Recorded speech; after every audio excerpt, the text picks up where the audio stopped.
نفسي بنور من فؤادي حينما رددت يا رب العباد وانتشت روحي وصار الدمع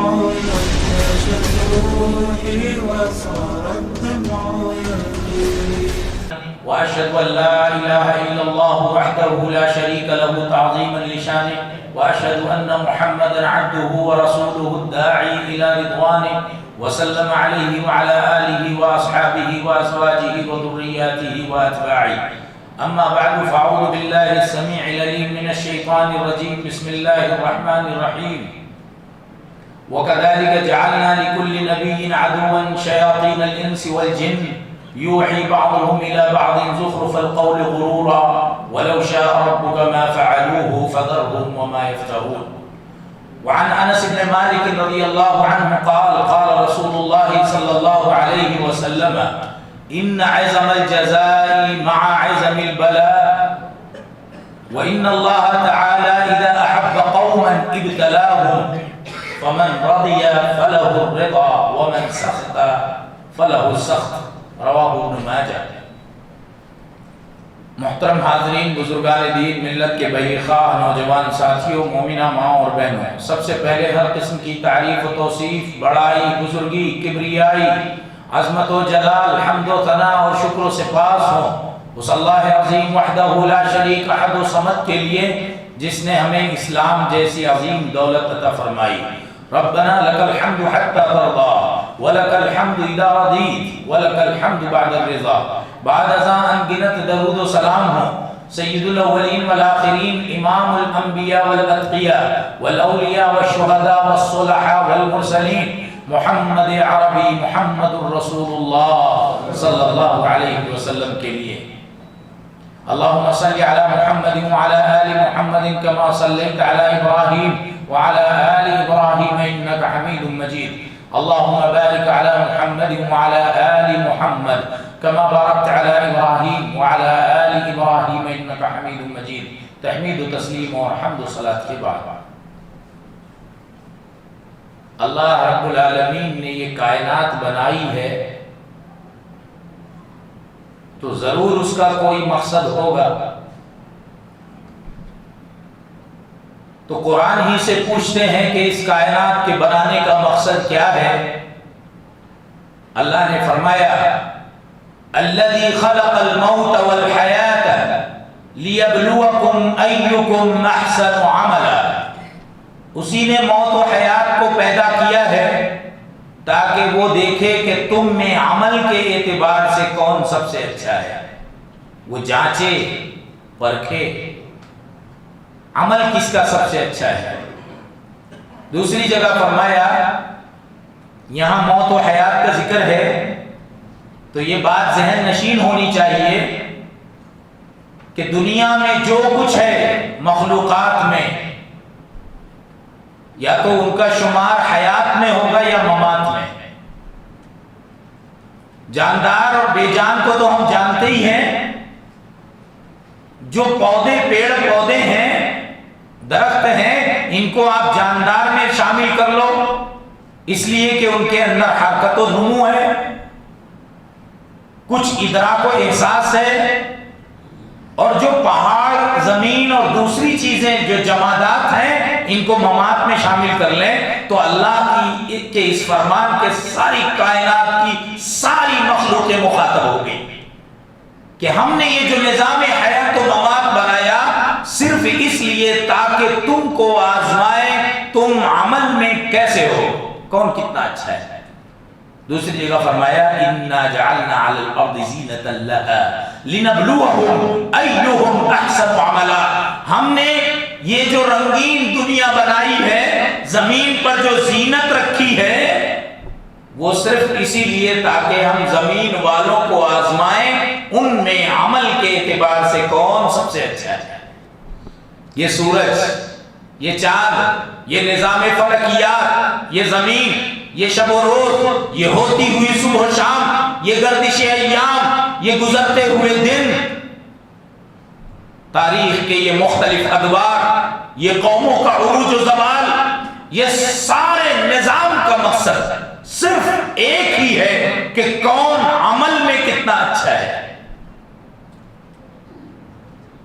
اللہ رب العالمین کا ایک دستور اور نظام یہ بھی ہے کہ وہ ہر کسی کو نہیں آزماتا، اسی کو آزماتا ہے جو آزماتا ہے۔ ہر مومن کو اللہ نہیں آزماتا۔ دیکھیے سونا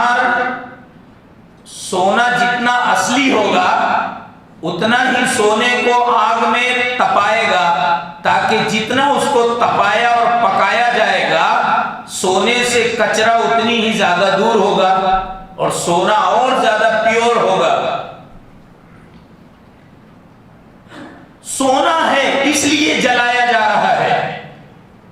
اگر کوئی سونا ہے تو اس کو جلایا ہی جائے گا، اس کی جانچ پرکھ ہو کر رہے گی۔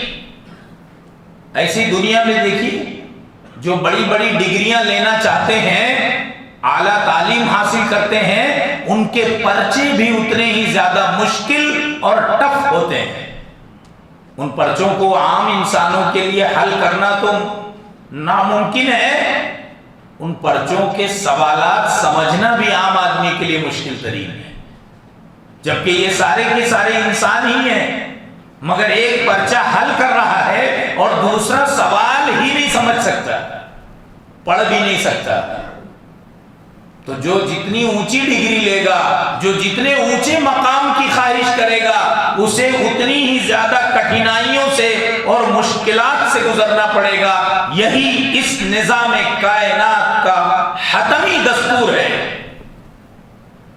آزمائش سے تو گزرنا پڑے گا۔ ایمان ہوگا تو جتنا ایمان ہے اتنی آزمائش ہوگی۔ دیکھیے میں نہیں کہتا، اللہ نے فرمایا بسم اللہ الرحمن الرحیم الف لام میم احسب الناس ان يتركوا ان يقولوا آمنا وهم لا يفتنون ولقد فتنا الذين من قبلهم فليعلمن الله الذين صدقوا وليعلمن الكاذبين۔ کیا لوگوں نے یہ گمان کر لیا ہے کہ وہ صرف یہ کہیں ہم مومن ہو گئے اور ان کی آزمائش نہیں کی جائے گی؟ جو بھی یہ کہے گا کہ میں مومن ہوں، اس کو جانچ کر دیکھا جائے گا کہ اس کا ایمان کتنا ہے، کیسا ہے۔ ہم اگر یہ کہتے ہیں کہ ہم مومن ہیں تو یہ ایک پرخار وادی ہے، جس نے بھی اس زمین پر یہ دعویٰ کیا کہ میں اللہ کو مانتا ہوں، اس کی آزمائش ہو کر رہی۔ ان الذین قالوا ربنا اللہ ثم استقاموا، جن لوگوں نے کہا ہمارا رب اللہ ہے، ان کی آزمائش ہوئی، کامیاب اس وقت ہوئے جب وہ اپنے ایمان پر ڈٹے رہے۔ ایمان ہے تو آزمائش ہو کر رہے گی۔ دیکھیں نا، شیخ ابن ماجہ رحمہ اللہ نے فرمایا، انس بن مالک رضی اللہ عنہ سے مروی ہے، جناب رسول اللہ صلی اللہ علیہ وسلم نے فرمایا ان عظم الجزاء مع عظم البلاء وان اللہ تعالی اذا احب قوما ابتلاهم۔ بڑا بدلہ بڑی آزمائش کے ساتھ لگا ہوا ہے۔ اگر بڑا ثواب چاہیے، بڑا اجر چاہیے، بڑا بدلہ چاہیے، جنت میں اونچا مقام چاہیے، تو ویسی ہی کٹھن اور مشکل آزمائش سے گزرنا پڑے گا۔ ان عظم الجزاء مع عظم البلاء وان اللہ تعالی اذا احب قوما۔ اور دستور تو دیکھو، عرش والے کا تو دستور ہی الگ ہے۔ زمین پر اپنے جس بندے سے اللہ محبت کرنے لگے، اپنے جس بندے سے اللہ محبت کرتا ہے، ابتلاہ تو اس کو کسی نہ کسی آزمائش میں ڈال دیتا ہے، عافیت سے نہیں رکھتا۔ کیوں؟ آزمائش میں جلے گا، صبر کرے گا، مشکلات سے گزرے گا، اسے کانٹے چبھیں گے، پریشانیاں آئیں گی، حادثے کا شکار ہوگا، آزمائشیں آئیں گی، صبر کرے گا۔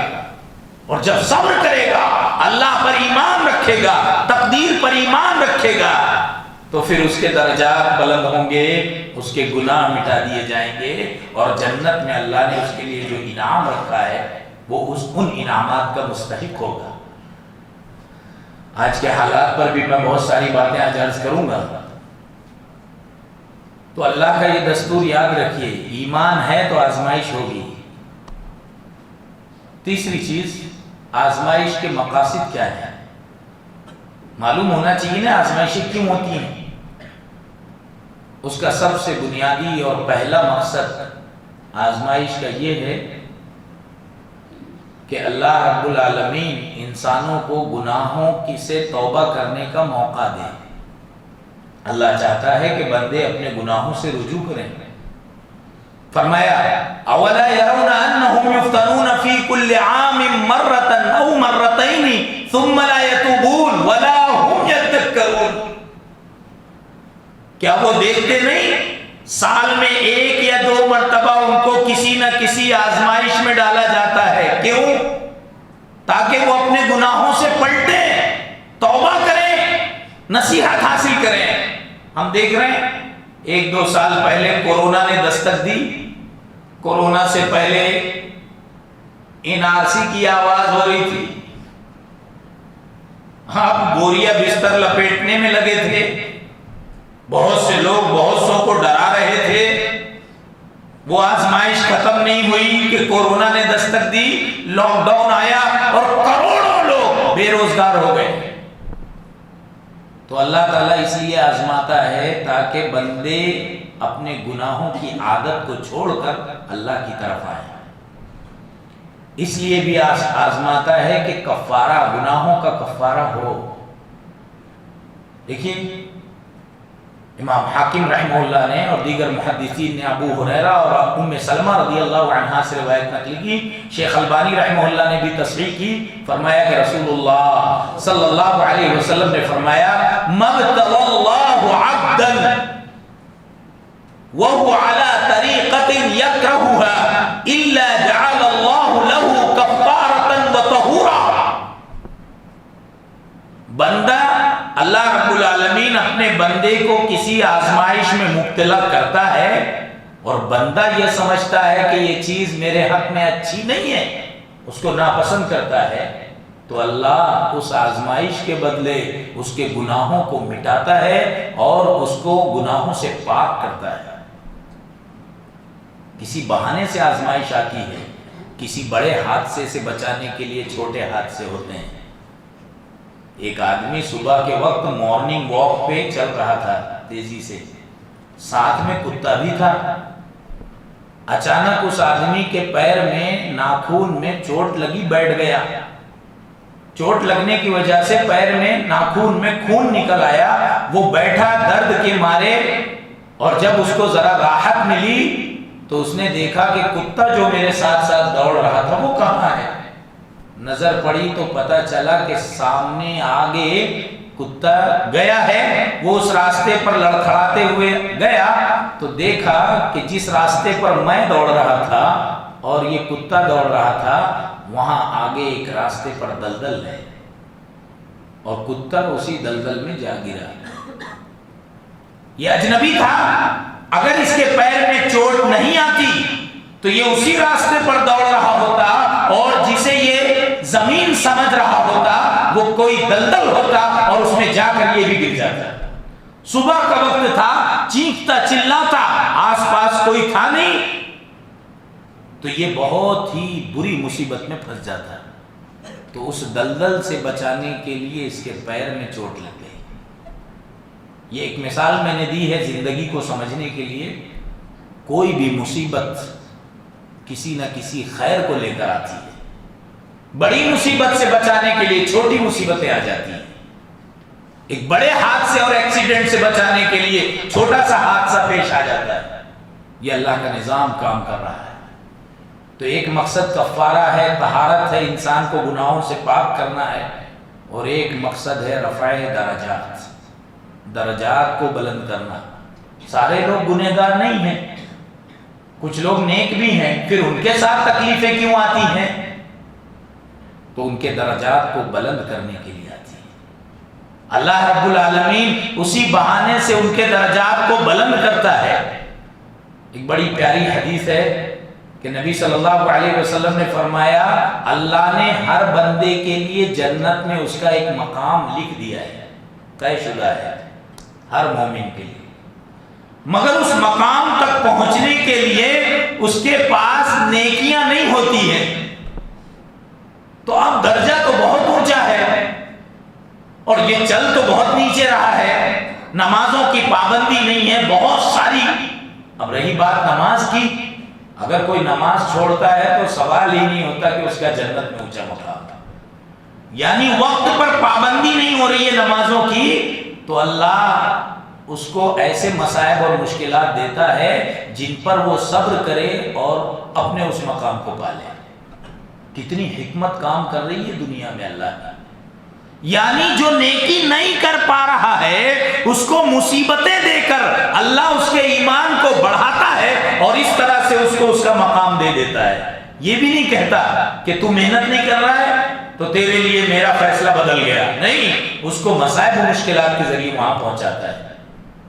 دیکھو نا کتنے لوگ ہیں کچھ نہیں کیا تھا, کوئی بات نہیں تھی, اچانک فالج ہو گئے. کتنے لوگ ہیں کچھ نہیں کیا تھا, کوئی بات نہیں تھی, ہمیشہ لمبے لمبے سفر کرتے ہیں, کچھ نہیں ہوتا, مگر گھر سے نکلا 10 قدم پر گیا ایکسیڈنٹ ہو گیا, ارے دونوں پیر لے کر بیڈ ریسٹ ہو گیا. یہ بلا وجہ نہیں ہوا. وما تسقط من ورقة إلا يعلمها ولا حبة في ظلمات الأرض ولا رطب ولا يابس إلا في كتاب مبين. ایک پتا بھی زمین پر اللہ کے علم کے بغیر گرتا نہیں, نوشتہ تقدیر میں سب لکھا ہوا ہے. ایک سوکھا گیلا کوئی دانا زمین پر یا گہرائی میں ایسا نہیں ہے جو تقدیر کی کتاب میں اللہ نے پہلے سے نہیں لکھ دیا. تو بڑے بڑے حادثات یوں ہی نہیں ہوتے, اللہ کی اس میں کوئی نہ کوئی حکمت کام کر رہی ہوتی. یہ مقاصد ہیں. دنیا میں آزمائشیں کئی شکل و صورت میں آتی ہیں. انسانوں سے آزمائش ہوتی ہے اور سب سے زیادہ اسی تھیوری پر کام ہوتا ہے, اسی فلسفے پر سب سے زیادہ کام ہوتا ہے. انسانوں کو اللہ نے انسانوں کی آزمائش کے لیے پیدا کیا ہے. وَجَعَلْنَا بَعْضَكُمْ لِبَعْضٍ فِتْنَةً أَتَصْبِرُونَ وَكَانَ رَبُّكَ بَصِيرًا. اور ہم نے تم میں سے بعض ہی کو بعض کے لیے آزمائش بنایا ہے, ہم نے بنایا ہے. تم صبر کرو گے وَكَانَ رَبُّكَ بَصِيرًا, اور تیرا رب سب کچھ دیکھ رہا ہے. اللہ کا نظام, انسان کی آزمائش کسی دوسرے انسان سے, اسی لیے اس کے زمانے میں پیدا ہوا ہے, اسی لیے اس کے محلے میں پیدا ہوا ہے, اسی لیے اس کے خاندان میں پیدا ہوا ہے. اس کے لیے اس کو آزمائش بنانا تھا. حابیل کی آزمائش کس سے ہوئی؟ بڑے بھیا قابیل سے ہو گئی. قابیل جب مارنے کے لیے آگے بڑھا تو حابیل کو یقین ہی نہیں تھا کہ میرا بڑا بھائی میرا قاتل بن جائے گا. تو حابیل نے کہا لئن بسطت الیک یدک لتقتلنی ما انا بباسط یدی الیک لاقتلک انی اخاف اللہ. تو اگر قتل کرنے کے لیے میری طرف ہاتھ بڑھائے گا تو میں تجھے قتل کرنے کے لیے ہاتھ نہیں بڑھاؤں گا, کیونکہ میں اللہ سے ڈرتا ہوں جو رب العالمین ہے. حابیل نے اپنا منشور, اپنا مقصد بتا دیا, میں تجھے مارنے کے لیے آگے نہیں بڑھوں گا, مجھے یہ یقین ہی نہیں کہ میرا بڑا بھائی مجھے قتل کر دے. تو کبھی کبھی بھائی کو بھائی کے لیے آزمائش بنا دیا جاتا ہے, اور کبھی بڑے بھائیوں کو چھوٹے بھائی کے لیے. کیسے؟ یوسف علیہ السلام کو دیکھو, یوسف علیہ السلام کو انہی کے بھائیوں نے ننھے یوسف کو کنویں میں اتار دیا. ذرا تصور کریں کہ صحرائی علاقہ ہے, تو دور دور پر تھوڑے تھوڑے گھر ہیں, سارے قبائلی لوگ ہیں, اور ان میں سے ایک بزرگ باپ کا ایک ننھا سا بیٹا, جو بوڑھا باپ کبھی اپنے اس بچے کو اپنے سے دور نہیں کرتا. باپ کے بڑے جوان بیٹے اپنے باپ کو جھوٹ کہہ کر اس بچے کو کھیلنے کے بہانے لے جاتے ہیں, اور شام کے وقت اسے ایک کنویں میں اتار کر واپس آ جاتے ہیں. ان ننھے بچے پر کیا گزری ہوگی, لیکن اللہ انہی آزمائشوں کے بعد نبیوں کو اس مقام تک پہنچاتا ہے. یعقوب علیہ السلام کے پاس آئے یہ بیٹے لوگ, وجاءوا اباہم عشاء یبکون, جھوٹ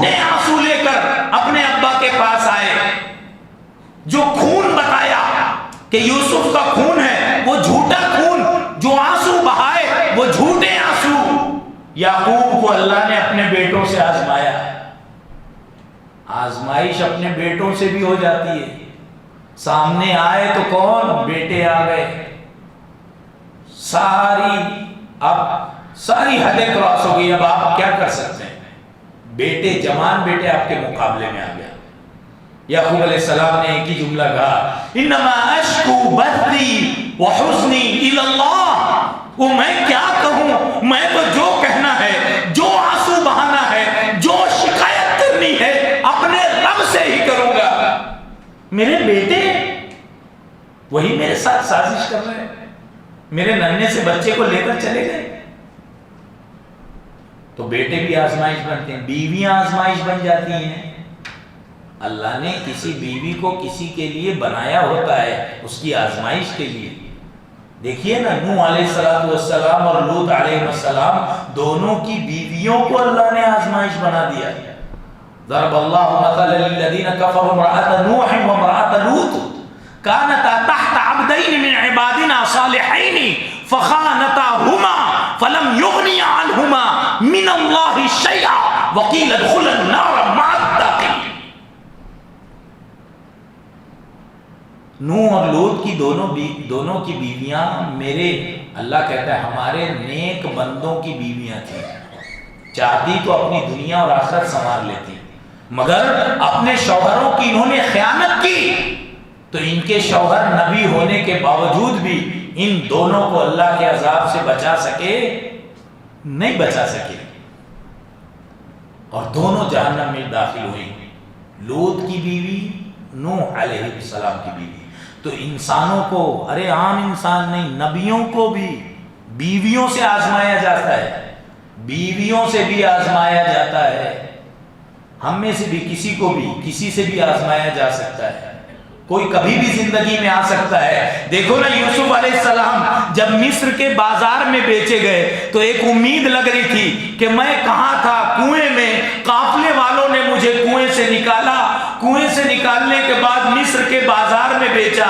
جو آدمی لیا تھا وہ وزیر مصر تھا. ایسا لگتا تھا یوسف علیہ السلام کی زندگی میں کوئی بدلاؤ اب آ جائے گا، حالات سدھر جائیں گے، اب دنیا کے سامنے جو مسائل ہیں ختم ہو جائیں گے یوسف کے. مگر کیا معلوم تھا کہ ایک مصیبت کے بعد اگلی مصیبت انتظار کر رہی ہے. ذرا جوانی کو پہنچے، نئی عمر کو پہنچے تو وزیر مصر کی بیوی نے پہلے تو ڈورے ڈالنے شروع کیے، یوسف کو ورگلانا شروع کیا، ان کی عزت انہیں مجبور کیا اپنی عصمت تار کرنے پر.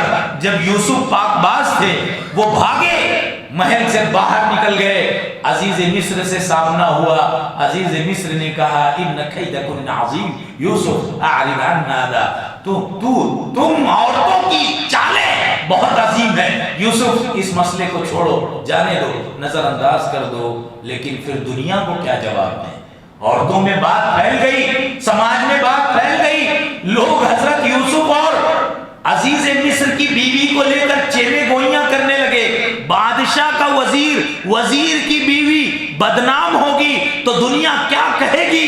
اس لیے فیصلہ یہ لیا گیا کہ یوسف کو جیل میں ڈال دیا جائے. یوسف تو ایک زر خرید غلام ہے، یہ جب جیل میں جائیں گے دنیا ان کو جانتی پہچانتی نہیں ہے، عورتوں کی زبانیں بند ہو جائیں گی. وہ یہ سوچنے لگیں گی ضرور اس غلام کا کچھ ہاتھ رہا ہوگا، تبھی تو اس کو جیل میں ڈالا گیا ہے. اس طرح سے عزیز مصر کی بیوی کی عزت بچ جائے گی. ہم بولتے ہیں کرے کوئی بھرے کوئی، یہ دنیا کا نظام ہے، یہ دنیا کا اللہ کا دستور ہے. کیا عزیز مصر کی بیوی نے 9 سال سے زائد یوسف قید خانے میں رہ گئے. یہ ہے اللہ کا نظام. زندگی میں کبھی بھی کوئی سامنے آ سکتا ہے آزمائش بن کر، کوئی گارنٹی نہیں. اسی لیے گھر سے نکلنے کی دعا بتائی گئی ہے. ہمیشہ گھر سے نکلنے کی دعا پڑھو. ہمیشہ جو دعائیں بتائی گئی ہیں ان میں بڑی حکمت ہے. کب کون آزمائش بن جائے اور درجات کی بلندی کا سبب بن جائے، گناہوں کے کفارے کا سبب بن جائے، کوئی ضمانت نہیں. دیکھیے نا، پڑوسیوں کو بھی آزمائش بنایا گیا.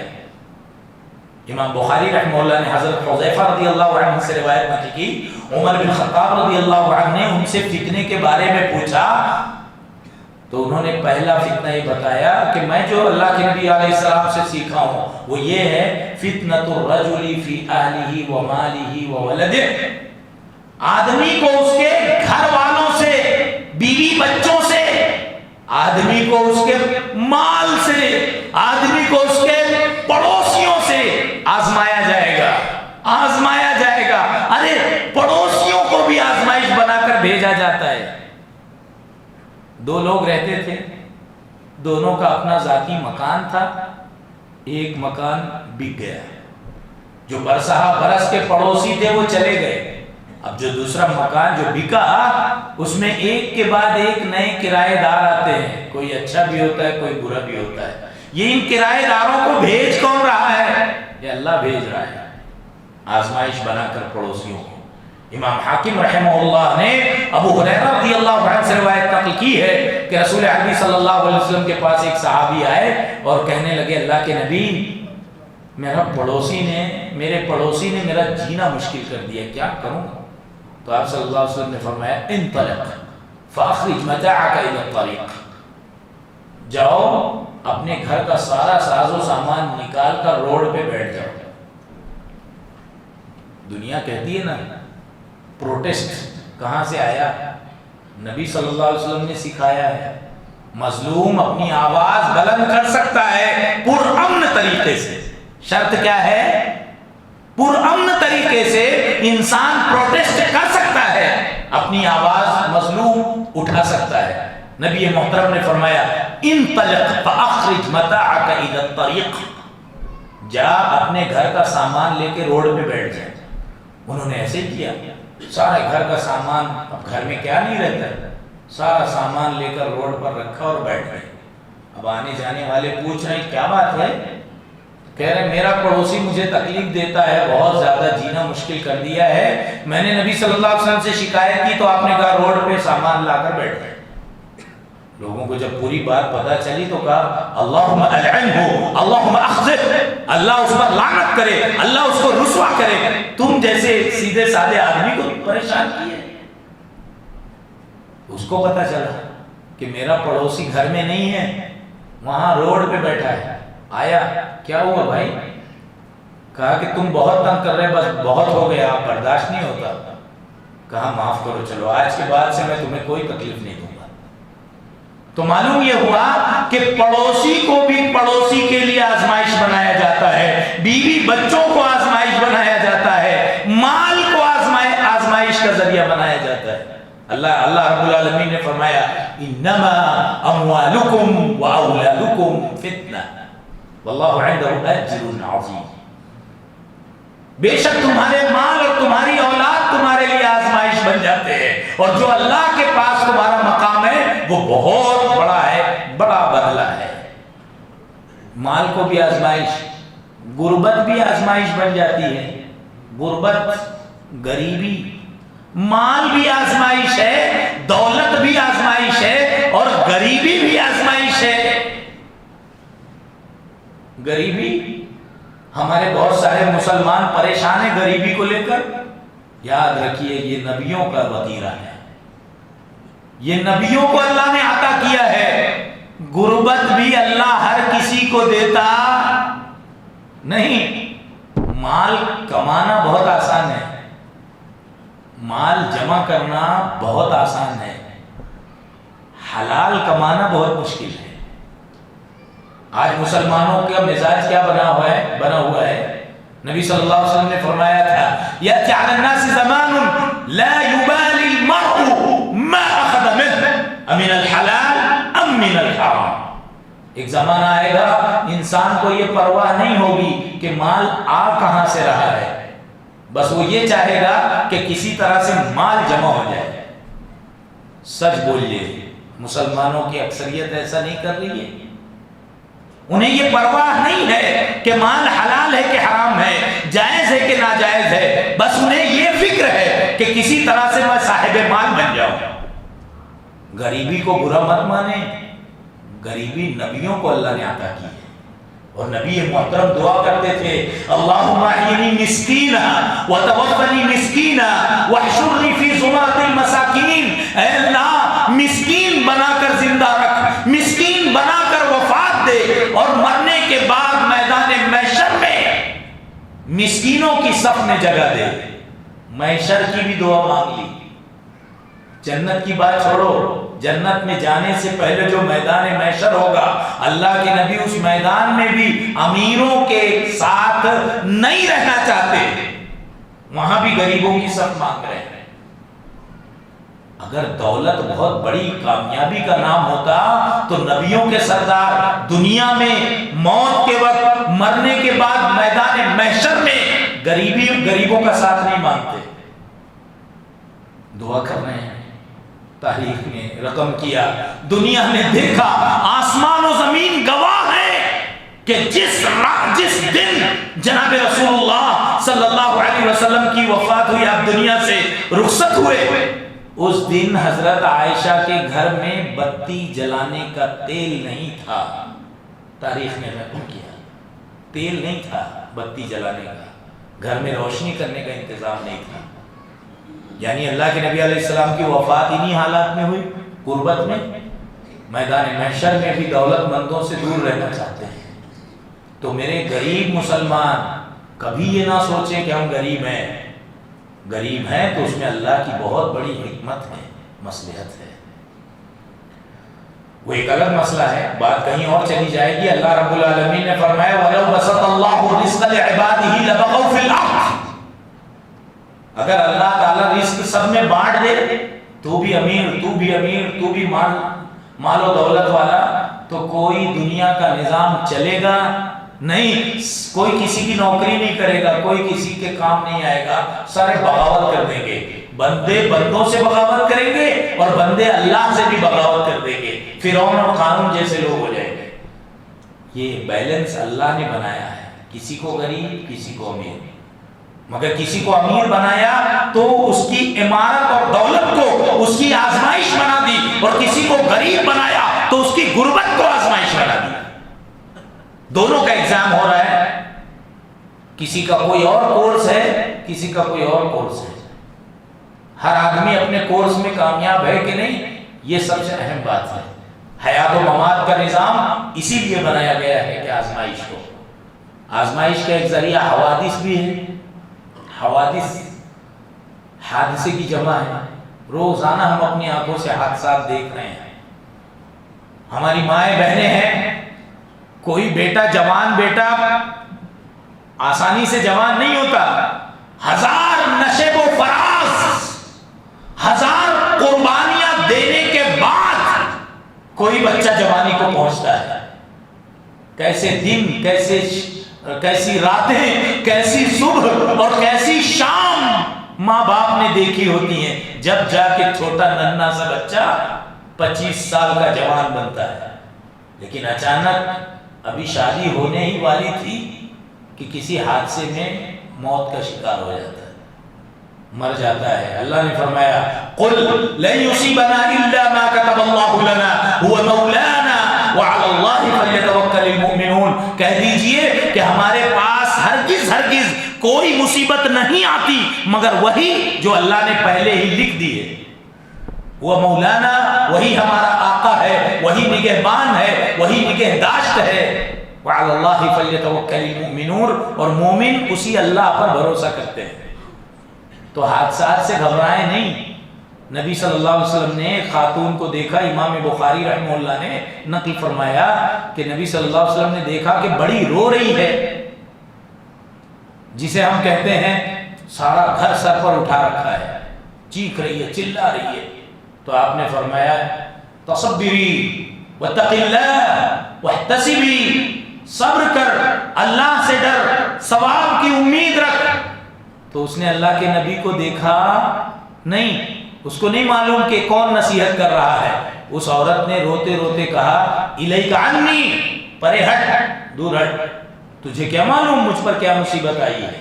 اس کے بیٹے کی وفات ہوئی تھی۔ حادثہ ہے نا، وفات کتنا بڑا حادثہ ہے۔ ماں باپ سے پوچھو بیٹوں کی وفات کتنا بڑا حادثہ ہے۔ اللہ کے نبی نے صبر کی تلقین کی تو آپ کو جھڑکی دے دی، چل ہٹ دور جا، نصیحت کرنے آیا ہے، کیا تجھے اندازہ ہے مجھ پر کیا گراں گزرا ہے؟ نبی صلی اللہ علیہ وسلم آگے چل دیے، لوگوں نے دیکھا، تجھے اندازہ بھی ہے تو نے کس کو جھڑکی دی ہے؟ کہا کس کو جھڑکی دی؟ کہا اللہ کے پیغمبر تھے، نبی صلی اللہ علیہ وسلم تھے، فوراً آپ کے پاس آئی، معذرت کرنے لگی، رونے لگی، ارے مجھے نہیں معلوم تھا کہ آپ مجھے کہہ رہے ہیں، معاف کر دیجئے۔ آپ نے ایک جملہ کہا، انما الصبر عند الصدمة الاولى، قیامت کی صبح تک صبر کی اس سے بہتر تعریف کی جا سکتی؟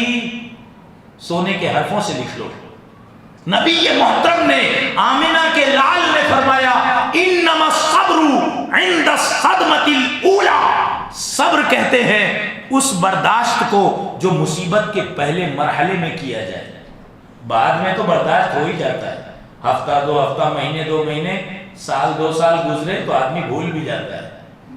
اصل آزمائش اس وقت ہوتی ہے جب مصیبت آتی ہے، اس وقت اللہ دیکھتا ہے یہ بندے دل میں کیا سوچ رہے ہیں اور ان کی زبانوں پر کیا ہے۔ اسی وجہ سے نوحہ اور ماتم حرام ہے، اس میں اللہ کا انکار ہے، ہائے اب ہمارا کیا ہوگا، ارے ابھی تیرا صرف خاوند مرا ہے، اللہ حی اور قیوم جو کل بھی زندہ تھا آج بھی زندہ ہے اور ہمیشہ زندہ رہے گا۔ اگر کسی نے بین کیا تو گویا اللہ کے فیصلے کا انکار کیا، اگر کسی نے نوحہ کیا تو گویا اللہ کا انکار کر رہا ہے کہ اب میرا کیا ہوگا۔ شوہر تھا جب بھی اللہ ہی کی مرضی تھی، شوہر نہیں ہے تو بھی اللہ ہی کی مرضی۔ آزمائش بیماری کی شکل میں بھی آتی ہے، مستقل بیماری، بڑی بیماری، بیڈ ریسٹ، نسوں کی بیماری، ہڈیوں کی بیماری، دل اور دماغ کی بیماری، گردہ کڈنی کی بیماری، پھیپھڑوں کی بیماری، دمہ، سانس لینے کی تکلیف، چلنا پھرنا دوبر ہو گیا، بچے چھوٹے چھوٹے ہیں، باپ بستر پہ لگ گیا، بچے چھوٹے چھوٹے ہیں، بیوی جوان ہے اور شوہر بستر پہ ہے، تو تصور کیجئے، تو ہمیں اندازہ ہوگا کہ ہم کتنے بحال ہیں۔ بچے چھوٹے چھوٹے ہیں، باپ بستر پہ ہے اور ایک بیوی اکیلی کرے تو کرے کیا، کوئی سبب ہی نہیں ہے روزی کا، کوئی ذریعہ ہی نہیں۔ وہ تھا تو بیچارہ روز جاب کرتا تھا، ڈیوٹی پر جاتا تھا تو تنخواہ آتی تھی، اب نظام چلے تو چلے کیسے؟ اسی لیے میں ہمیشہ کہتا ہوں، آج پھر کہتا ہوں کہ پیشہ ورانہ لوگوں کے سامنے ان کی باتوں کے جھانسوں میں آ کر اپنی قیمتی دولت لٹانے سے بہتر ہے صحیح مصرف پر خرچ کریں۔ میں نے دیکھا ہے، یہاں بھی اپنی آنکھوں سے دیکھا ہے، لاک ڈاؤن میں جب تھوڑی تھوڑی کٹس بانٹے جا رہے تھے، راشن بانٹے جا رہے تھے، تو میں نے سینکڑوں خواتین کو دیکھا ہے جو یہاں کی لوکل ہے، معصوم بچوں کو لے کر وہ معمولی کٹ لینے آئی تھی، نقاب میں بزرگ خواتین کو میں نے دیکھا ہے۔ ملک کے کسی کونے میں مدرسہ ہے کہ نہیں ہے آپ یہ بھی نہیں جانتے اور لاکھوں روپے لٹا دیتے ہیں۔ اپنے علاقے کے غریب رشتہ داروں کی مدد کریں، آپ کی جنت آپ کے آس پاس ہے، تاکہ ان پیشہ ور لوگوں کو سمجھ آئے کہ جنہوں نے ملت کی خطیر رقم کو یتیموں تک پہنچانے کے بجائے، موقع نہیں ہے، نہیں تو میں آپ کو بتاتا کہ ایک صاحب مجھے کئی سال اعلان کرنے پر مجبور کر رہے تھے، یونیورسٹی ہے، یہ ہے وہ ہے، جب میں ان کے گاؤں پہنچا، کہاں کونے میں، نام نہیں لینا چاہتا میں کسی علاقے کا، دیکھا تو 10 بائی 10 کے 2 کمرے تھے، 2 چھوٹے چھوٹے بچے گوٹی کھیل رہے تھے، یہ یونیورسٹی ہے۔ یہاں سے وہاں تک جو زمینیں آپ دیکھ رہے ہیں، میں سمجھا شاید انہی کی ہے، خریدنے کا ارادہ ہے، اور گاؤں میں دیکھا تو 5-6 مدارس الگ سے ہیں۔ کیوں یہ سب آپ نے شروع کر رکھا ہے؟ کیوں غریبوں کا حق مار رہے ہیں؟ بزنس بنا لیا، پیشہ بنا لیا، اس میں سچے لوگ بھی پیس رہے ہیں. جو سچے لوگ کچھ کرنا چاہتے ہیں، کر رہے ہیں، ان کے وہ بھی پیس رہے ہیں اسی میں. تو میرے بھائیوں، غریبوں کا ساتھ دیں. اللہ بیماری سے آزماتا ہے. دیکھیے ایوب علیہ السلام کو 18 سال تک بستر پر لگ گئے. ایسے لوگوں کو تلاش کیجئے. ہمارے محلے میں، سماج میں ایسے لوگوں کو ڈھونڈیں جو بولتے نہیں خودداری کے لیے، جو بولتے نہیں شرم و حیا بچانے کے لیے. ان سے ان کی ضرورتیں معلوم کیجئے. اور اس کا سب سے آسان طریقہ یہ ہے کہ کسی گھر میں افراد خانہ کتنے ہیں بہانے سے پوچھ لیجئے. بیٹا گھر میں کتنے بھائی بہن ہیں؟ ابا بیمار ہیں، آپ اندازہ کیجئے. گھر میں اگر 8 لوگ ہیں، بوڑھی اماں ہیں، 7-8 لوگ ہیں، اور کمانے والا ایک شخص ہے جس کی 5 سے 10 سے 15 ہزار تنخواہ ہے، آپ سمجھ جائیے کہ مسکین ہے. یہ بولے گا نہیں مگر یہ ضرورت مند ہے ہمارے صدقہ و خیرات کا. بیماری. امام بخاری رحمہ اللہ نے ابو سعید خدری رضی اللہ عنہ سے روایت نقل کی ہے کہ رسول اللہ صلی اللہ علیہ وسلم نے فرمایا ما يصيب المسلم من نصب ولا وصب ولا هم ولا حزن ولا اذى ولا غم حتى الشوكة يشاقها الا كفر الله عنه بها من خطاياه. مسلمان کو جو بھی مصیبت آئے، چھوٹی بڑی، جو ٹینشن، پریشانی، فکر، کوئی بھی چیز مسلمان کی زندگی میں آئے، یہاں تک کہ کانٹا اگر اس کو چل رہا ہے چبھ جائے، تو بھی اللہ اس مصیبت، ٹینشن، پریشانی، فکر و غم، علم، اس کے بدلے اللہ رب العالمین اس کے گناہوں کو مٹاتا ہے. مسلمان کی شان تو مت پوچھو. ایک مضمون ہے عظمت مسلمان اور مسلمانوں کے باہمی حقوق. مت پوچھو. روئے زمین پر چلنے پھرنے والے اگر مسلمان ہیں تو ان انسانوں کی عظمت مت پوچھو. کتنی عظیم الشان ہستی ہے مسلمان، بشرطے کہ مسلمان ہو. آزمائشیں سب سے سخت کن کی ہوتی ہے؟ نبیوں کی ہوتی ہے. سب سے کڑی آزمائش نبیوں کی. دیکھو اللہ نے فرمایا وَكَذَلِكَ جَعَلْنَا لِكُلِّ نَبِيٍّ عَدُوًّا شَيَاطِينَ الْإِنسِ وَالْجِنِّ. وہ دنیا کے سارے لوگ جو دوسروں کی دل آزاری کرتے ہیں، دوسروں پر ظلم کرتے ہیں، دوسروں کو تنگ کرتے ہیں، وہ کان کھول کر سن لیں، آپ اللہ کی مرضی کے بغیر کسی کو تنگ بھی نہیں کرتے. آپ اگر کسی کو اپنے جملوں سے تیر مار رہے ہیں، اس کے دل پہ سوراخ کر رہے ہیں، اس کی زندگی کو آپ نے اجیرن بنا رکھا ہے، تو یاد رکھیے کہ یہ آپ اللہ کی مرضی سے ہی کر رہے ہیں. لیکن فرق یہ ہے کہ انسانوں میں 2 کیٹیگری، ظالم اور مظلوم.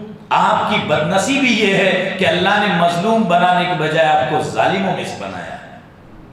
ورنہ ہو جو بھی رہا ہے اللہ کی مرضی سے ہو رہا ہے. فرمایا اور اسی طرح ہم نے ہر نبی کے دشمن پیدا کیے. اللہ کہہ رہے ہیں.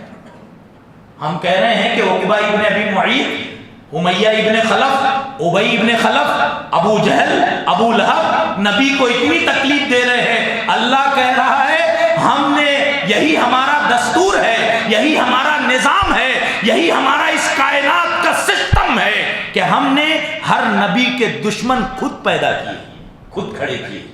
نبیوں کو پیدا کیا تو ساتھ ساتھ میں ان کے دشمنوں کو ہم نے پیدا کیا.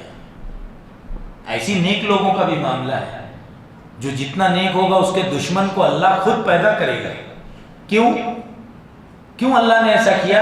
وَكَذَلِكَ جَعَلْنَا لِكُلِّ نَبِيٍّ عَدُوًّا شَيَاطِينَ الْإِنسِ وَالْجِنِّ. ارے ہم سمجھ رہے ہیں شیاطین قید ہو گئے رمضان میں.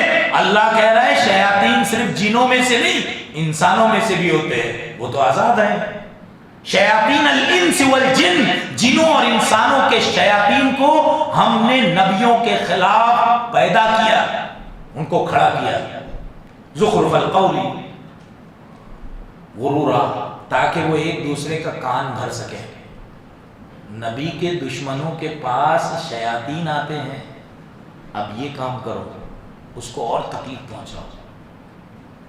دھیرے دھیرے کان میں کہتے ہیں، یعنی دل میں القا کرتے ہیں. شیاطین انسانوں کے دل میں القاء کرتے ہیں. اگر آپ کسی کے خلاف سازش کر رہے ہیں تو یاد رکھیے کہ آپ کا مومن ضمیر نہیں کر رہا ہے، بلکہ آپ کا شیطان آپ کے دل میں یہ بات ڈال رہا ہے کہ تو یہ جملہ کہے گا تو اس کو تکلیف پہنچے گی. یہ شیطان کرتے ہیں، انسان اور شیطان مل کے سازشیں کرتے ہیں. وَلَوْ شَاءَ رَبُّكَ مَا فَعَلُوهُ. کتنا صاف اللہ نے کہا، اور تیرے رب کی مشیت ہوتی تو یہ نبیوں کے خلاف سازش کر سکتے؟ ما فعلوا، مجال ہے کہ میرے نبی کو کچھ غضب پہنچا سکے، مگر تیرے رب کی مشیت ہی یہی ہے. فَذَرْهُمْ وَمَا يَفْتَرُونَ. اور نبی ان کو چھوڑو اور ان کے افترا پردازی کو، وہ اپنے کام میں لگے ہیں، آپ اپنے کام میں لگے رہو. نبیوں کے دشمن اللہ نے پیدا کیے. دیکھیے نا، امام ترمذی رحمہ اللہ نے مصعب ابن سعد سے اور اپنے ابا سے روایت کرتے ہیں کہ جناب رسول اللہ صلی اللہ علیہ وسلم سے پوچھا گیا ای الناس اشد البلاء، لوگوں میں سب سے کڑی آزمائش کن کی ہوتی ہے؟ تو آپ نے فرمایا الانبیاء ثم الصالحون ثم الامثل فالامثل. يبتلى الرجل بقدر دينه فإن كان في دينه صلبة زيد في بلائه وإن كان في دينه رقة ابتلي على حسب دينه. نبی صلی اللہ علیہ وسلم نے فرمایا سب سے کڑی آزمائش نبیوں کی ہوتی ہے، پھر نیک لوگوں کی، فالامثل الامثل فالامثل، پھر جتنی نیکی جتنا ایمان اتنی آزمائش. آدمی کو اس کے دین اور عقیدے کے اور ایمان کے اعتبار سے آزمائش میں ڈالا جاتا ہے. اگر وہ ایک آزمائش میں کھرا اتر گیا زید فی بلائہ تو اس کو اور اس سے بڑی آزمائش میں ڈالا جاتا ہے. ظاہر ہے ایک امتحان میں کوئی کامیاب ہو گیا تو اس کو اب وہ امتحان اگلی بار نہیں لیا جاتا، اس سے بڑا امتحان اس کا لیا جاتا ہے. یہی اللہ کا دستور ہے. وَإِن كَانَ فِي دِينِهِ رِقَّةٌ ابْتُلِيَ عَلَى حَسْبِ دِينِهِ. اور اگر وہ ایک آزمائش میں فیل ہو گیا، نرمی آ گئی، اللہ کے خلاف، تقدیر کے خلاف، اسلام کے خلاف باتیں کرنے لگا، میں پریشان، حالات سے تقدیر میری خراب ہے، فیل ہو گیا، تو اللہ اس کو ویسے ہی چھوڑ دیتا ہے. چھوٹے چھوٹے امتحانات لیتا ہے. یہ اس لائق نہیں ہے کہ اس کی آزمائش کی جائے. آزمائش کے لیے وہ لیاقت چاہیے، وہ ایبیلٹی جو امتحان میں کامیاب ہو سکے. انبیاء کی سب سے کڑی آزمائش کی گئی ہے. ساری باتیں نہیں عرض کروں گا. دیکھیے نوح علیہ السلام 950 سال تک تبلیغ کیے. 950 سال کے بعد کتنے لوگ مسلمان ہوئے؟ 80 لوگ مسلمان ہوئے. 950 سال میں 80 لوگ، کیسے شب و روز آئے ہوں گے، کیسے کیسے دن آئے ہوں گے، کتنا ان کا کہے، ان کی کتنے ٹھٹھے برداشت کیے. نوح بنا رہے ہو کشتی، چلاؤ گے کہاں؟ اٹھتے بیٹھتے ہنسی مذاق ٹھٹھا. 950 سال 80 لوگ مسلمان ہوئے، مگر پیور تھے، تھوڑے ہوں مخلص ہوں. حضرت ابراہیم علیہ السلام کو دیکھیں، جو ار کے مارکیٹ، علاقے ار کے مارکیٹ کا سب سے بڑا سوداگر تھا، بتوں کا سب سے بڑا بتگر تھا. اس کے گھر میں اللہ نے ابراہیم کو پیدا کیا اور ذمہ داری توحید کی دے دی. تم کو توحید پھیلانا ہے. پیدا کہاں ہوئے؟ شرک کے مرکز میں. ابا کو دعوت دی، قوم والوں کو دعوت دی، آگ میں ڈالا گیا، حکومت وقت سے مناظرہ کیا. جب اپنی ساری حجت پوری کر لی تو کہا انی ذاہب الی ربی سیہدین، بس اب میں ہجرت کر رہا ہوں، میرا رب مجھے راستہ بتائے گا. کیسے آزمائش میں زندہ کسی کو آگ میں ڈالا جائے، اور وہ آگ کہ تاریخ نے کبھی ویسی آگ نہیں دیکھی. اریسٹ کر کے منجنیق میں بٹھا کے آگ میں ڈالا جائے. یہ سب سننے کے لیے بہت آسان ہے، پریکٹیکل میں غور کیجئے. اگر کسی کے ساتھ ہو تو اس پر کیا گزرے گی. موسیٰ علیہ السلام کو دیکھیے، بنی اسرائیل کا نبی بنا کر اللہ نے بھیجا. 72 سال سے فرعون جیسا ظالم حکمراں بنی اسرائیل کو تنگ کر کے رکھا تھا. ان کے آدمی جاتے قوم میں بنی اسرائیل کے محلے میں جا کر کے معصوم بچوں کا قتل کرتے, جوان لڑکیوں کو اٹھا کر لے جاتے. وَإِذْ نَجَّيْنَاكُمْ مِنْ آلِ فِرْعَوْنَ يَسُومُونَكُمْ سُوءَ الْعَذَابِ يُذَبِّحُونَ أَبْنَاءَكُمْ, تمہارے جوان بیٹوں کو ذبح کر دیتے. وَيَسْتَحْيُونَ نِسَاءَكُمْ, اور تمہاری جوان بچیوں کو لے کر چلے جاتے. وَفِي ذَلِكُمْ بَلَاءٌ مِّن رَّبِّكُمْ عَظِيمٌ, یہ تمہارے رب کی جانب سے بہت بڑی آزمائش ہے. بنی اسرائیل کی آزمائش موسیٰ علیہ السلام کے زمانے میں, موسیٰ علیہ السلام کے ساتھ کتنا ٹھٹھا مذاق, کتنا تنگ کیا, کتنا پریشان کیا. عیسیٰ علیہ السلام کو دیکھیے, عیسیٰ علیہ السلام کو تنگ کرتے تھے, پیچھے پیچھے یہودی چل کے گالی دیتے تھے عیسیٰ کو, سیٹیاں بجاتے تھے.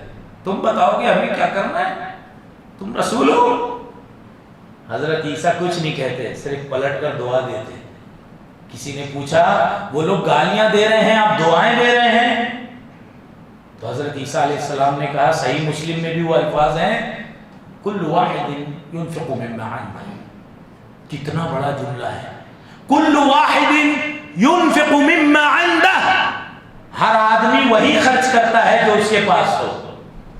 ان کے پاس گالیاں ہیں, وہ گالیاں دے رہے ہیں, میرے پاس دعائیں ہیں, میں دعائیں دے رہا ہوں.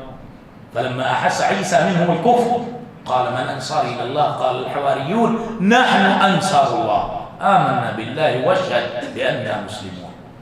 جب بہت زیادہ مخالفتیں بڑھ گئی تو عیسیٰ علیہ السلام کو یقین ہو گیا کہ اب مجھے یہ لوگ جان سے مار دیں گے. تو اپنے مددگاروں سے کہا, اگر حالات بگڑے تو کون میری مدد کرے گا؟ تو سچے حواریوں نے کہا, ہم آپ کی مدد کریں گے. اس سے پہلے کہ وہ نوبت آتی, اللہ نے حضرت عیسیٰ علیہ السلام کو آسمان پر زندہ اٹھا دیا. وَمَا قَتَلُوهُ وَمَا صَلَبُوهُ, قرآن نے کہا کہ نہ انہوں نے قتل کیا نہ سولی دی. قیامت تک کے لیے قرآن کا یہ چیلنج ہے. عیسیٰ قتل نہیں کیے گئے, اللہ نے زندہ اٹھایا جو اٹھانے پر قادر ہے. ان کے لیے عیسیٰ جیسا ایک آدمی تھا, اس کی شباہت میں ان کو بیزی کر دیا گیا, تم اسی میں مست رہو, اسی کو عیسیٰ سمجھتے رہو, اور جو عیسیٰ ہیں ان کو ہم نے اٹھا لیا. شبہ لہم, ان کے لیے ایک آدمی کی شباہت دے دی گئی اور وہ اسی میں مست ہے. آج تک محمد صلی اللہ علیہ وسلم کو کہا گیا فاصبر کما صبر اولو العزم من الرسل, آپ صبر کریں کیسے, جیسے اولو العزم.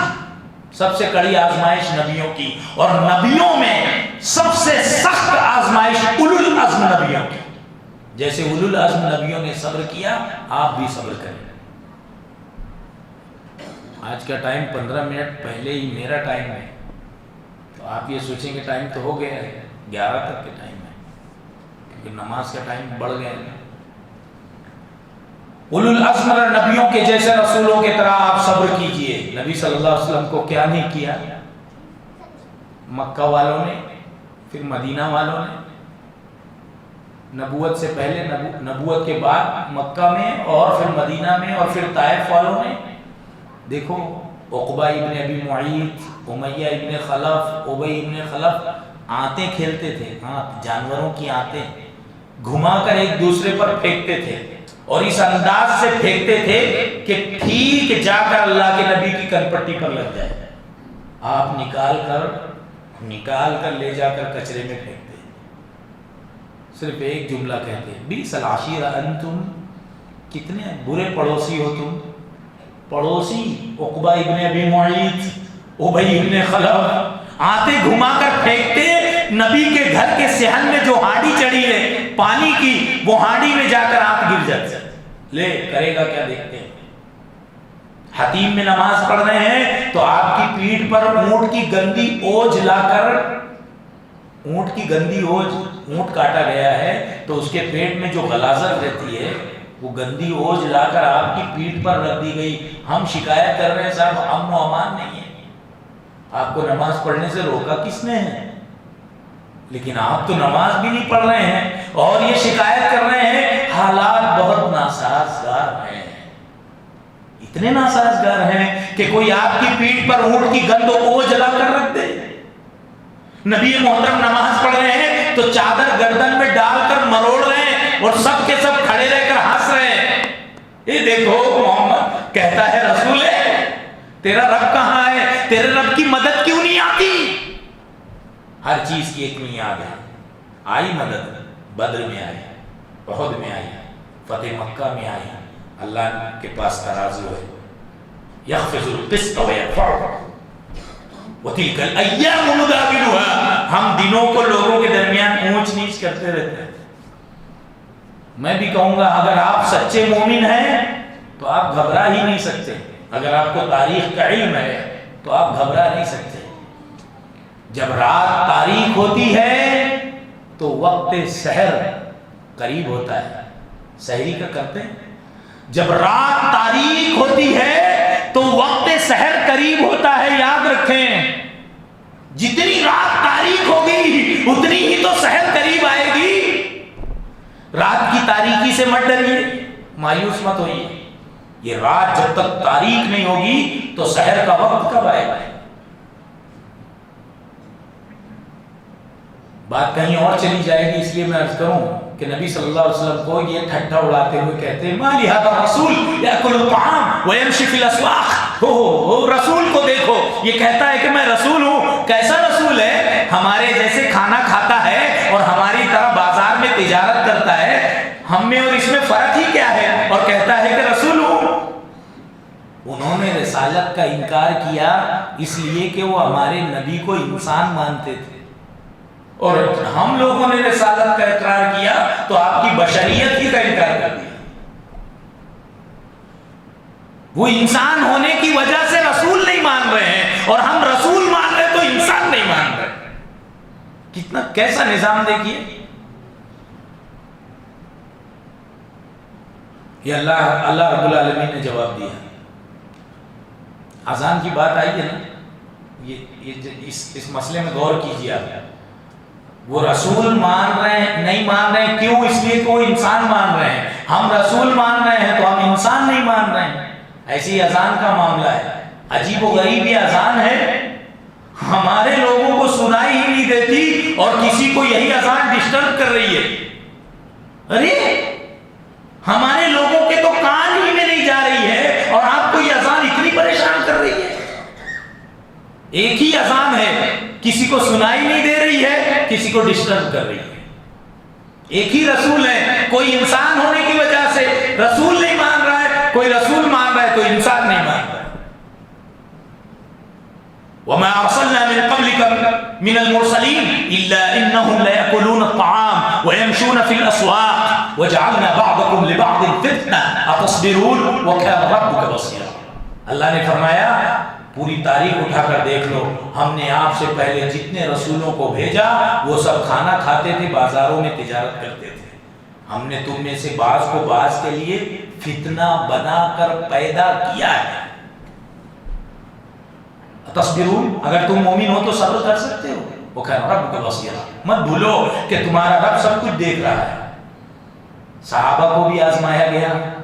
وہ دیکھو ابطح مکہ کے ایک چٹیل میدان کی طرف غریب صحابہ کو لے جاتے, ریت پر لے جاتے, عرب کی ریت, عرب کے ریگزاروں پر لٹا دیتے, گرم چٹانے سینوں پر رکھ دیتے. ایسا عذاب میں بیان نہیں کر سکتا, ایسی تکلیف. اللہ کے نبی صلی اللہ علیہ وسلم ایک ہی جملہ کہتے, صبرا آل یاسر فإن موعدکم الجنہ. آل یاسر صبر کرو, تمہارا ٹھکانہ جنت ہے. بوڑھے باپ کے سامنے جوان بیٹے کو, جوان بیٹے کے سامنے بوڑھے باپ کو, ماں کو بیٹے اور شوہر کے سامنے ابو جہل نے شرمگاہ میں نیزہ مار دیا. کوئی بولنے والا ہی نہیں ہے, جس کے جو من میں آئے کرے. مگر یاد رکھے عرش والے کا ایک نظام کام کر رہا ہے. صحابہ کی آزمائش کی گئی. حضرت ابو بکر کو, حضرت ابو بکر رضی اللہ عنہ نے کہا, اس وقت 88 مسلمز تھے, 88 مسلمان تھے. حضرت ابو بکر بار بار کہہ رہے تھے, زمانے سے اجازت مانگ رہے تھے, اب ہم کب تک چپ رہیں گے, آپ مجھے اجازت دیجئے, میں جا کر اعلان کرنا چاہتا ہوں. نبی صلی اللہ علیہ وسلم کہتے نہیں ابو بکر, بہت کم، تھوڑے سے لوگ ہیں، نہیں آپ منع نہیں کر سکتے۔ حضرت ابو بکر کی بس ضد بڑھ گئی تو نبی صلی اللہ علیہ وسلم نے کہا ٹھیک ہے اس بار چلتے ہیں۔ سارے 88 مسلمان خانہ کعبہ کے آس پاس جمع ہو گئے، سارے مشرکین بھی تھے۔ حضرت ابو بکر نے تقریر شروع کی، لوگوں یہ اللہ کے سچے رسول ہیں، جو آئے چاروں طرف سے کفار و مشرکین، تو اس قدر مارا گیا حضرت ابو بکر کو، لعین خبیث عتبہ ابن ربیعہ یہ اپنے جوتے سے منہ پر مارتا تھا اور سینے پر چڑھ گیا اور چہرے پر مارا، چہرہ ہی پہچان میں نہیں آتا تھا حضرت ابو بکر۔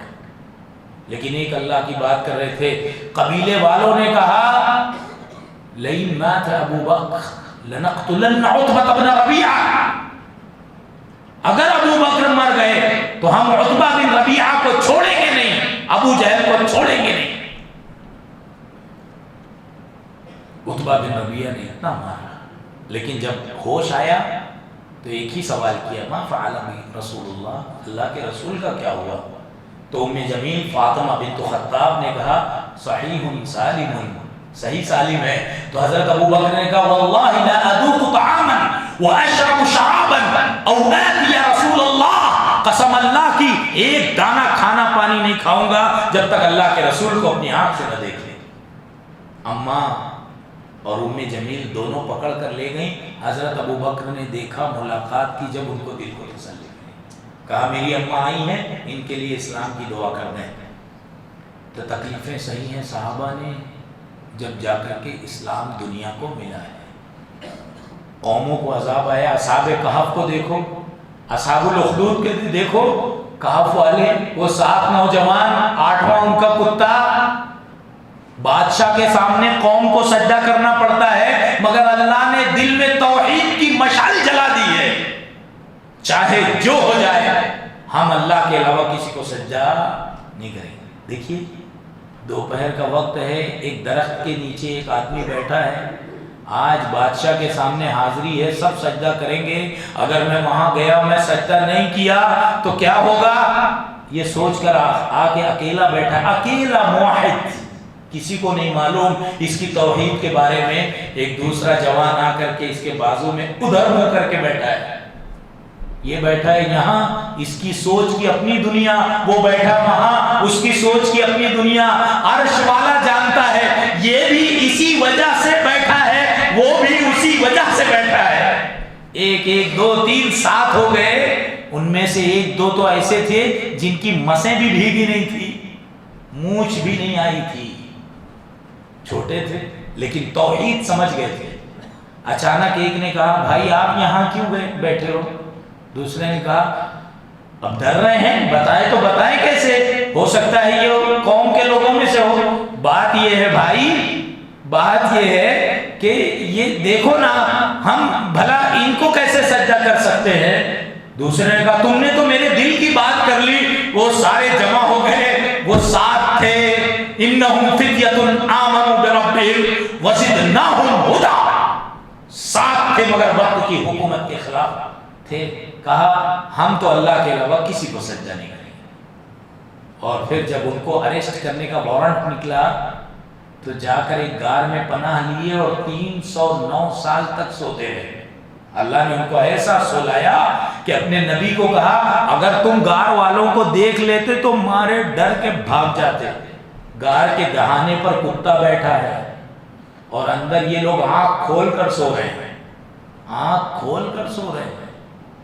یہ اللہ سلاتا ہے اس طرح 309 سال تک۔ وہ اصحاب کہف، وہ اصحاب اخدود، ایک بادشاہ نے کہا تم سب کو مجھے سجدہ کرنا پڑے گا، کہا ہم صرف اللہ کو سجدہ کریں گے۔ سارے مومنوں کو صرف اسی قصور کی وجہ سے خندق میں کھود کر آگ سے بھر دیا گیا، خندق کو آگ سے بھر دیا گیا۔ پوری قوم کو ایک کے بعد ایک لایا گیا، ایک عورت کو بھی لایا گیا، اس کے ساتھ معصوم بچہ تھا۔ بچے کو دیکھ کر ذرا سہم گئی، ڈرنے لگی، تو اس معصوم بچے نے کہا اماں ہم حق پر ہیں۔ ماں کو حوصلہ ملا اور پھر وہ بھی آگ کے حوالے کر دیے گئے۔ سورہ بروج میں پوری بات بیان اللہ نے کر دی۔ محدثین کو آزمایا گیا. 2-4 باتیں کہہ کے میں اپنی بات ختم کروں گا. وہ دیکھو امام مالک کو مسجد نبوی کے مدرس ہیں، وہ سن لو صحابہ کے بعد امت کو حدیث کا درس دینے اور حدیث کی عظمت کو کسی نے بیان کیا ہے تو وہ امام مالک ہے، امام دار الہجرہ. مسئلہ یہ ہوا سارے لوگ ایک طرف ہو گئے، حاکم وقت کی طرف سے آزمائش تھی کہ یہ کہو کہ زبردستی طلاق دی جائے تو طلاق ہوگی کہ نہیں ہوگی. امام مالک نے کہا طلاق المکرہ لیس بشیء، زبردستی کی طلاق نہیں ہوگی. کوڑے مارے گئے. وہ دیکھو امام احمد بن حنبل رحمہ اللہ کو معتصم باللہ کے زمانے میں تھے، ایک مسئلہ کسی منافق کی طرف سے اٹھا، بتاؤ قرآن اللہ کی مخلوق ہے کہ اللہ کا کلام ہے؟ ہم تو آئے دن فتوے دیتے ہیں صاحب، ہم میں عام آدمی بھی فتوے دے رہا ہے.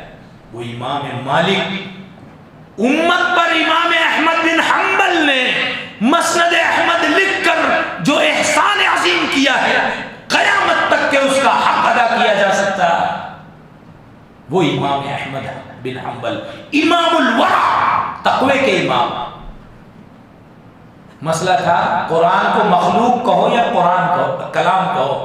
کہا ان القرآن کلام اللہ لیس بمخلوق، قرآن اللہ کا کلام ہے، مخلوق نہیں.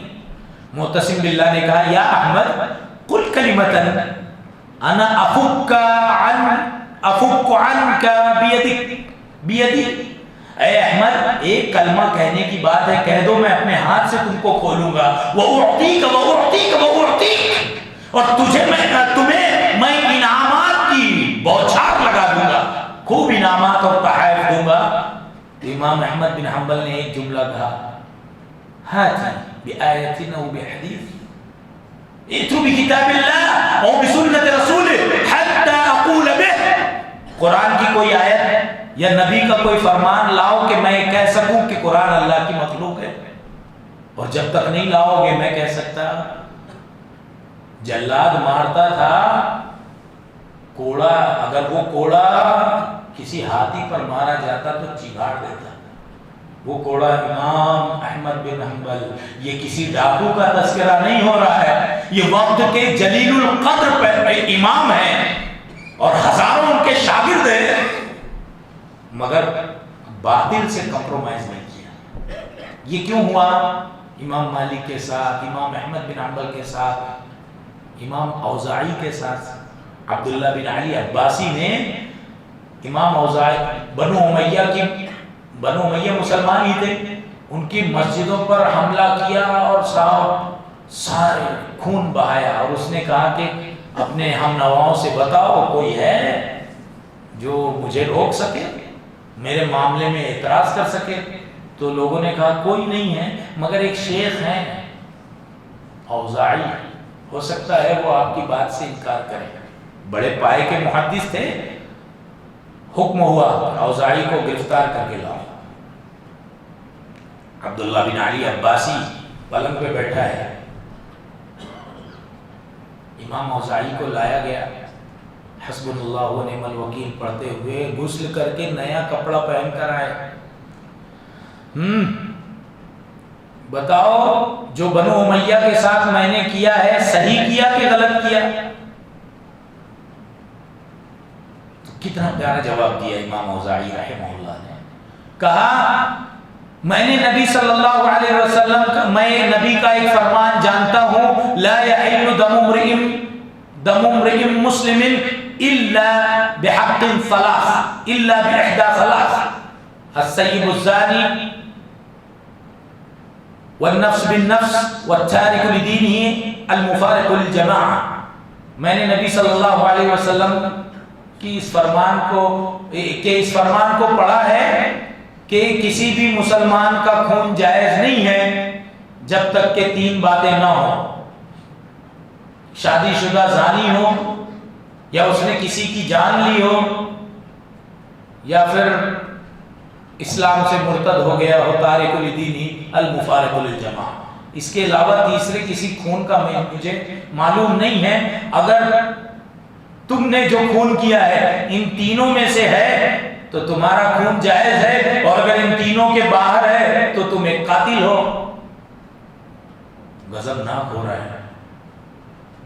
فرماتے امام اوزاعی کہ اس نے اپنا کوڑا صحیح کیا اور سارے درباری تلوار لیے کھڑے تھے،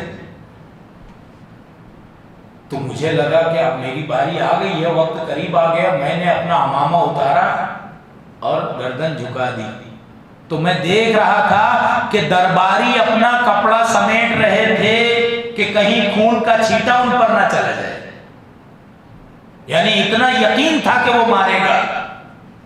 پھر اس نے کہا سنو، مال کے بارے میں کیا کہتے ہو؟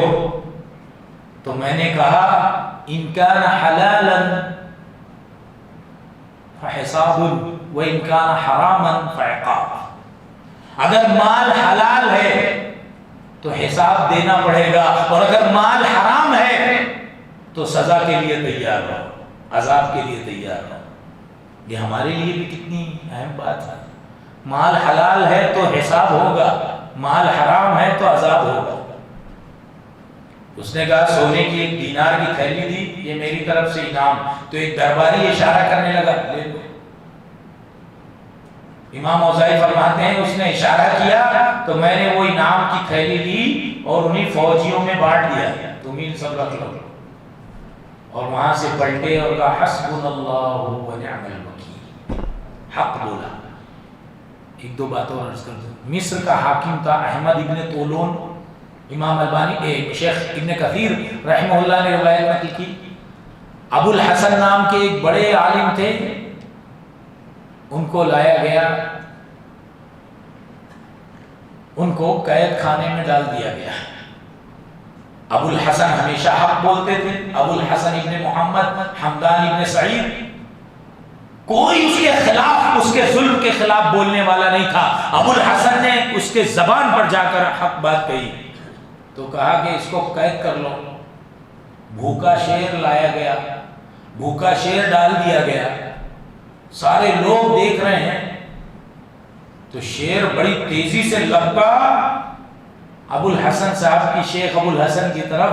لوگ سمجھ رہے تھے، ان کے شاگرد سارے لوگ موجود تھے کہ اب شیخ کی موت یقینی ہے۔ شیر ببر آیا اور قریب آ کر اس نے سونگنا شروع کر دیا، اور سونگنے کے بعد ایسا لگتا تھا جیسے کوئی چیز اس کو پیچھے ہٹا رہی ہے۔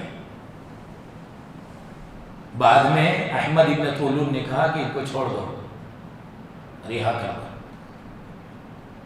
پھر لوگوں نے پوچھا کہ آپ کیسا محسوس کر رہے تھے؟ تو ابو الحسن صاحب نے کہا لم یکن علی بأس، انا اتفکر فی سور السباع ام ہی حلال ام حرام۔ مجھے تو وہ سب ٹینشن نہیں تھا کہ شیر مجھے کھا لے گا، کیا ہوگا۔ میں یہ سوچ رہا تھا کہ شیر کے منہ سے جو راڑ ٹپک رہی ہے یہ حلال ہے کہ حرام ہے، میں یہ سوچ رہا تھا، مجھے وہ شیر کا ٹینشن نہیں تھا۔ ہمارے اسلاف ایسے تھے، شیر چلا گیا واپس، کوئی حملہ نہیں ہوا۔ ان اللہ یدافع عن الذین آمنوا۔ میں اس آیت کریمہ کے حوالے سے سارے مسلمانوں سے کہنا چاہتا ہوں، ان اللہ یدافع عن الذین آمنوا ان اللہ لا يحب كل خوان کفور۔ اللہ مومنوں کی طرف سے ڈیفینس کرتا ہے، اللہ کے فرشتے ڈیفینس کرتے ہیں۔ کسی خیانت کرنے والے ناشکرے کو اللہ پسند نہیں کرتا۔ تو مدافعات کا قانون اللہ کا موجود ہے۔ آخر میں عرض کروں گا، تین باتیں ہمیشہ ہوتی رہیں گی، آزمائشیں ہمیشہ ہوں گی، مومن ہمیشہ صبر کریں گے، اور جو صبر کریں گے اللہ ان کے لیے راستے خود نکالے گا۔ ظالم کو اللہ کیفر کردار تک پہنچائے گا۔ ان اللہ لا یملی الظالم، ان اللہ لا یملی الظالم حتی اذا اخذہ لم یفلتہ۔ ظالم چاہے کتنی بھی شرارت اور بغاوت کر لے، مگر اللہ کا دستور ہے، نبی محترم نے فرمایا، ترمذی کی صحیح روایت ہے، اللہ ظالم کو ڈھیل دیتا ہے، ڈھیل لے، جو من آئے تو کر لے، اپنی ساری ہوس پوری کر لے۔ لیکن جب اللہ رسی کھینچتا ہے تو پھر کوئی اللہ کی پکڑ سے بچ نہیں سکتا۔ لم یفلت، پھر موقع نہیں دیتا۔ اسی لیے معاذ بن جبل کو یمن بھیجتے ہوئے نبی محترم نے کہا تھا یا معاذ اتق دعوت المظلوم فإن ليس بينها وبين الله حجاب، اے معاذ مظلوم کی بد دعا سے بچنا، کیونکہ مظلوم کی آہ اور اللہ کے درمیان کوئی حجاب نہیں ہے۔ آہ جاتی ہے فلک پر رحم لانے کے لیے، بادلوں ہٹ جاؤ دے دو راہ جانے کے لیے۔ کسی زمانے میں بغداد کے برامکا خاندان جو وزیر تھے، انہوں نے ظلم کی حد کر دی تھی اور اپنے بڑے بڑے محلات تعمیر کر لیے تھے، سونے کے پانی کی پالش کروا لی تھی، سورج نکلتا تھا تو ان کے محلات چمکتے تھے۔ لیکن جب ہارون رشید انہی میں سے اللہ نے ایک کو کھڑا کیا، جب وہ خلیفہ بنے تو انہوں نے برامکا خاندان کے بڑے بڑے سرداروں کو گرفتار کیا، ان کو اریسٹ کیا گیا، اور اس کے بعد جب ایک کی کٹائی ہو رہی تھی تو کسی نے پوچھا تم لوگوں نے ایسا کیا قصور کیا تھا کہ تمہارے یہ دن برے آ گئے؟ تو ان میں سے ایک نے کہا ہمیں شاید کسی کی بد دعا لگ گئی ہے، ہمیں شاید کسی کی بد دعا لگ گئی ہے۔ تو بد دعا سے بچنا بہت ضروری ہے۔ کسی شاعر نے کہا لا تظلمن اذا ما كنت مقتدرا فالظلم يرجع عقباه الى الندم تنام عيناك والمظلوم منتبه يدعو عليك وعين الله لم تنم۔ اگر تجھے اللہ کوئی مرتبہ دے تو تو اپنے ماتحتوں پر ظلم نہ کر، اگر تجھے کوئی کرسی مل جائے تو تو اپنے کمزوروں پر ظلم نہ کر۔ فالظلم یرجع عقباه الى الندم، کیونکہ ظلم ہمیشہ پنپ نہیں سکتا، ایک نہ ایک دن وہ شرمندہ ہو کر رہتا ہے۔ تنام عیناک والمظلوم منتبہ، ارے تو نے تو جس کا دل دکھایا ہے، تو آپس میں خواب خرگوش میں ہے، تو خود تو سو رہا ہے، محو خواب ہے، اور جس کا تو نے دل دکھایا ہے دیکھ اسے نیند نہیں آ رہی، وہ کروٹ بدل رہا ہے۔ یدعو علیک، وہ تیرے خلاف ہاتھ اٹھائے گا، پکارے گا اپنے رب کو۔ وعین اللہ لم تنم، اور اللہ کی آنکھیں نہیں سوئی ہے۔ تو دو ہی لوگ ہیں دنیا میں، سارے انسانوں میں دو ہی انسان ہیں، یا تو وہ ظالم ہے یا تو مظلوم ہے۔ اللہ کا شکر ہے کہ اللہ نے ہمیں مظلومین میں سے بنایا ہے۔ اللہ ہماری اور ہماری نسلوں کی حفاظت فرمائے، آمین۔ اقول قولی ھذا واستغفر اللہ لی ولکم ولسائر المسلمین فاستغفروہ انہ ھو الغفور الرحیم۔